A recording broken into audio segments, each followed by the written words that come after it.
নমস্কার বন্ধুরা, healthy and tasty recipe চ্যানেলে তোমাদের সকলকে আরও একবার স্বাগত জানিয়ে আজকের রেসিপিটা আমি শুরু করছি। আজকে তোমাদের সঙ্গে শেয়ার করব দারুণ স্বাদের একটা খিচুড়ি রান্না।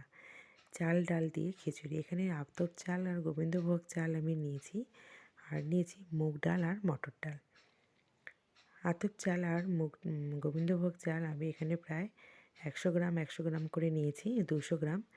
আর মুগ ডাল মটর ডাল আমি এখানে প্রায় 150 থেকে 250 গ্রাম মতো নিয়েছি, কারণ ডালটা আমার একটু কম হয়ে গেছে। তো যাই হোক, খিচুড়িটা খেতে কিন্তু দুর্দান্ত হয়েছে। এরকমভাবে চাল ডাল মিশিয়ে তোমরা একবার বানিয়ে দেখতে পারো, দারুণ সুস্বাদু লাগে খেতে। 2 রকম চাল আর 2 রকম ডাল দিয়ে আমি খিচুড়িটা বানিয়েছি। এখানে আমি দেখো প্রথমে ডালটা মেপে নিলাম, এখন মটর ডালটা মেপে নিচ্ছি। মটর ডালটা এখানে প্রায় 100 গ্রামের থেকে একটু বেশি আছে, আর মুগ ডালটা হচ্ছে ওই তোমার 200 গ্রামের থেকে একটু কম, মানে 80-85 ভাগ মানে গ্রাম মতো মুগ ডাল আমি নিয়েছি। আর কিছু শীতের সবজি আমি কেটে নিয়েছি। পছন্দ মতো যেই সবজি ঘরে থাকবে সেই সবজি দিয়ে কিন্তু তোমরা বাড়িতে বানাতে পারো। তো চলো এবার রেসিপিটা শুরু করি। প্রথমে আমি দেখো বাদামগুলোকে ভেজে নিচ্ছি। কিছু বাদাম, চিনে বাদাম, এগুলো কাঁচা বাদাম বলি আমরা, বাদামগুলোকে আমি একটু ফ্রাই করে নেব। আসলে চাল ডালটা যেহেতু দুরকমভাবে রয়েছে, তো ভাবছিলাম একটু মনের মতো করে সবজি আর মনের মতো কিছু জিনিস যদি ব্যবহার করা যায় তাহলে খিচুড়িটা খেতে আরও টেস্টফুল হবে। আর এমনিতেই যা ঠান্ডা পড়েছে, শীতের সন্ধ্যায় কিন্তু মানে রাতে ডিনারের জন্য একদম পারফেক্ট হচ্ছে এই খিচুড়ি। একদম চটজলদি আর অল্প কিছু দিয়েই আমি তৈরি করেছি। তো নিশ্চয়ই তোমরা বুঝতে পারছো যে আমি কতটুকু ফুলকপি নিয়েছি। ঘরে থাকা যে সবজি আছে আমাদের কাছে সেই সবজি দিয়ে কিন্তু এই খিচুড়িটা আমি তৈরি করেছি।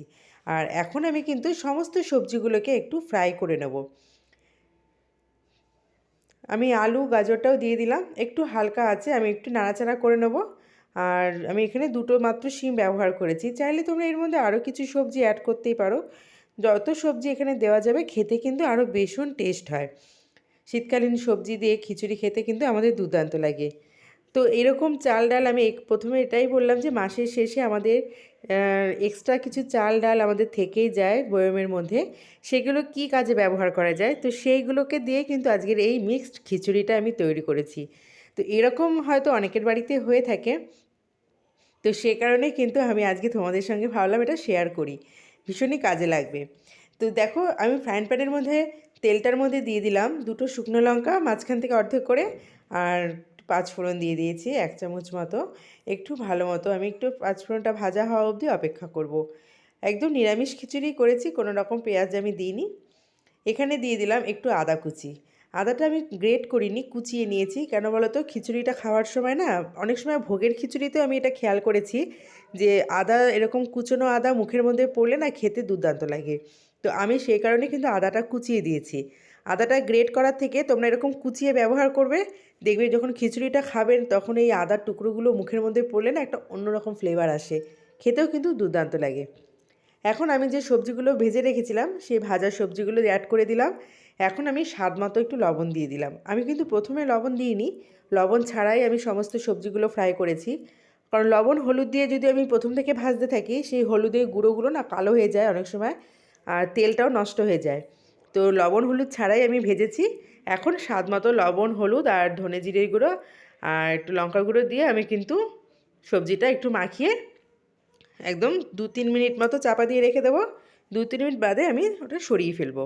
তো এখন দেখো তোমরা দেখতে পেলে যে প্রেশার কুকারে মটর ডালটা সিদ্ধ করে নিলাম, আর কড়াইয়ের মধ্যে একটু মুগ ডালটার হালকা নাড়াচাড়া করে নিয়েছি। আমি তেল দিইনি, তেল ছাড়াই মুগ ডালটা নাড়াচাড়া করেছি।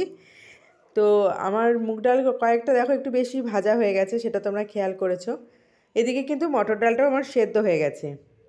যেটা বলছিলাম যে মুগ ডালটা আমার একটা একটু বেশি ভাজা হয়ে গেছে। অ্যাকচুয়ালি ডালটা বসিয়ে দিয়ে আমি চলে গেছিলাম আমার ছেলের কাছে। আমার ছেলে একদম ছোট, 2 বছর বয়স, ও ডাকছিল। তো ওর কাছে যাওয়াতে কি হলো, আমার মুগ ডালটা একটু নাড়া পড়েনি, তাই একটু বেশি ফ্রাই হয়ে গেছে। তো যাই হোক, যেহেতু ঘরে খাবো সেটা আমি তোমাদেরকে বলে রাখলাম। ডাল বা কিছু বসিয়ে দিয়ে সামনে থেকে যাওয়া যাবে না, তাহলে কিন্তু সর্বনাশ। তো এদিকে দেখো খুব একটা খারাপও কিন্তু লাগছে না। আমি যে মটর ডালটা সিদ্ধ করে রেখেছিলাম সেটা মুগ ডালের মধ্যে মিশিয়ে দিলাম। যেহেতু আমার মুগ ডালটা সিদ্ধ হয়ে এসেছিলো তখন ওই মটর ডালটা মিশিয়ে দিতে হবে। আর আমি যে ডালটা মানে যখনই ডালটা সিদ্ধ হয়ে এসেছিলো তখন কিন্তু আমি চালটা অ্যাড করে দিয়েছি। মুগ ডালটা যেহেতু আগে প্রেশারে সিদ্ধ করে নিয়েছি, এই যতটা মানে 75% মতো সিদ্ধ আমার প্রেশারে হয়ে গেছে। আর মুগ ডালটাও কিন্তু আমি ঠিক ওরকমই সিদ্ধ করে নিয়েছি। ওই জন্য দুটো ডাল একসাথে মিক্সড করে দিয়েছি। তখন কিন্তু আমি চালটা অ্যাড করলাম, যেহেতু গোবিন্দভোগ চাল আর তোমার আতপ চাল বেশি একটা সময় নেবে না। এখানে কি করলাম, আমি একটা বাটির মধ্যে হলুদটা গুলে আমি কিন্তু অ্যাড করব। ডাইরেক্ট হলুদ কিন্তু তোমরা কখনোই দেবে না, অনেক সময় ডালা পেকে থাকে। সবসময় জলের মধ্যে গুলে নিয়ে তারপরে কিন্তু হলুদটা দেবে।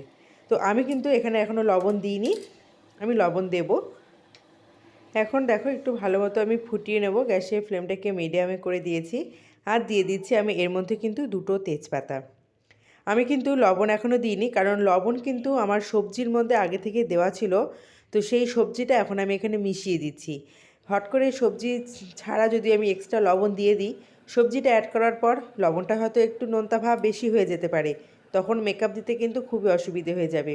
সেই জন্য যেহেতু সবজির মধ্যে আমার আগে থেকে লবণটা দেওয়া ছিল, সেই জন্য আমি এখনও লবণ দিইনি।